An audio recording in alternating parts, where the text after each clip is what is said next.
Kapalaran ng Dragon sa taong 2025. Sa taon na ito, mag-focus sa trabaho at pananalapi at ikaw ay magtatagumpay. Ang taon na ito ay maraming oportunidad na mararanasan, kaya samantalahin mo ito. Sa pamumuhunan, be wise. Maaaring masangkot din sa gulo, kaya mag-ingat sa mga taong makakasama. Bigyan ng oras ang mga kaibigan na nakatulong sa iyo. Huwag putulin ang komunikasyon. Mabuti ang iyong kalusugan dahil ikaw ay maingat.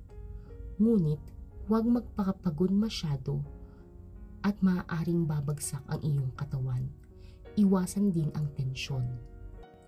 Sa pag-ibig, ikaw ay makakaranas ng pagka-emosyonal sa relasyon dahil sa sobrang pag-iisip mo sa iyong minamahal ay nakakaramdam ka ng kalungkutan.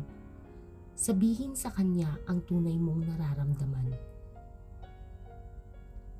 Sa mga single, suriin maigi ang taong umaaligid sa iyo. Huwag magmadali. Sa taon na ito, ikaw ay makakatagpo na ng partner. Ang lucky numbers mo ay 1, 6, at 7. Ang iyong lucky colors ay gold, silver, at white.